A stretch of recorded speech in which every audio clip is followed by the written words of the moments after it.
সূচনা হলো সার্বজনীন দুর্গোৎসবের।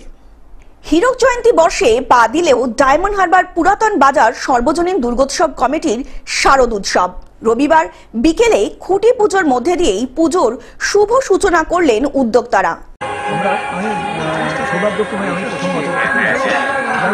এই পুরাতন বাজার সার্বজনীন দুর্গোৎসব কমিটি 60 বছর করে আসছে এবং এই এলাকাবাসীর পুজো হচ্ছে এলাকাবাসী পুরাতন বাজারে এলাকাবাসী সবাই খুব উন্মাদনার সাথে আমাদের এই পুজোয় সহযোগিতা করে এবং সবাই অংশগ্রহণ করে। আমি আশা করব এবছরও আমরা নতুন ভাবনা নিয়ে পুজো করতে পারবো এবং আমরা ভাবনার জন্য আমাদের পরিকল্পনা করে আমরা করছি এবং আমরা কলকাতা থেকে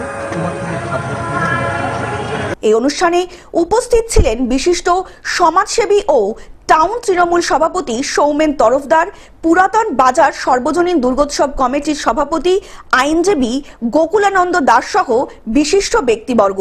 পুরাতন বাজার সর্বজনীন দুর্গোৎসব হলো একটা আবেগজনিত নাম, শুধু ডায়মন্ড হারবার শহর নয়, শহরতলির মানুষের কাছে অত্যন্ত আবেগজনিত বা আরেকটাইত একটি নাম হলো পুরাতন বাজার সর্বজনীন। আমরা পুরাতন বাজারের যারা অধিবাসীবৃন্দ আছেন এবং পুরাতন বাজার সর্বজনীন দুর্গোৎসব পুজো কমিটির সাথে যারা যুক্ত আছেন সারাটা বছর অপেক্ষা করে থাকেন এই কয়েকটা দিনের জন্য। তো আজকে আমাদের এই খুঁটি পুজোর মাধ্যমে মাঙ্গলিক শুভ সূচনা হয়ে গেল। এরপরে আপনারা আস্তে আস্তে দেখতে পাবেন যে নতুনভাবে আমরা যে প্রত্যেক ঘরে কিছু না কিছু উপস্থাপন করি। এবারও তার ছোট থেকে বড়, মহিলা থেকে প্রবীণ সকলের মধ্যেই এই পুজোকে ঘিরে রয়েছে এক অসাধারণ উন্মাদনা, চোখে পড়ার মতন। তবে পুরাতন বাজার সার্বজনীন দুর্গোৎসব কমিটির উদ্যোগে শুধু পুজোর মণ্ডপেই সীমাবদ্ধ নয়, সারা বছর ধরে চলে নানা রকম সমাজ সেবামূলক কাজকর্ম। এবছর হীরক জয়ন্তী বর্ষে পদার্পণ করেছে, আজকে তার খুঁটি পুজোর মাধ্যম দিয়ে শুভ সূচনা হলো। আর আমি নিজেকে এই ক্লাবেরই একজন সদস্য বলে মনে করি। একদম বাস্তবিক যে কর্মকর্তা যেটা বললেন যে ডায়মন্ড হারবারের মানুষ কিন্তু অপেক্ষা করে থাকে যে পুরাতন বাজার সার্বজনীন কিরম প্যান্ডেল করবে, কিরম ঠাকুর করবে, এটা কিন্তু মানুষ আগে থেকে চিন্তাভাবনা করে। আমরা আশা করব যে এবছর এমন একটা পূজা উপহার দেবে, প্যান্ডেল থেকে শুরু করে, ঠাকুর থেকে শুরু করে বা পরিবেশ থেকে শুরু করে, যা ডায়মন্ড হারবারের মানুষ চিরদিন মনে রাখবে।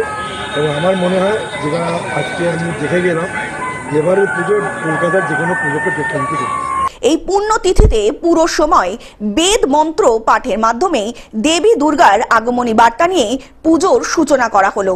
ভালো ছিল। এবারে ৭তম বর্ষে আমরা নতুন কিছু করার চিন্তা ভাবনা নিয়ে এগোচ্ছি। এখন প্রকৃতি এবং দর্শক সকল যদি সহযোগিতা করে আমরা মনে হয় গত বছরগুলোর তুলনায় এবছর নতুন কিছু আমরা ডায়মন্ড হারবার এবং দর্শনার্থীদের উপর দিতে পারি। ডায়মন্ড হারবার থেকে বাইজিৎ মন্ডলের রিপোর্ট, গ্লোব নিউজ।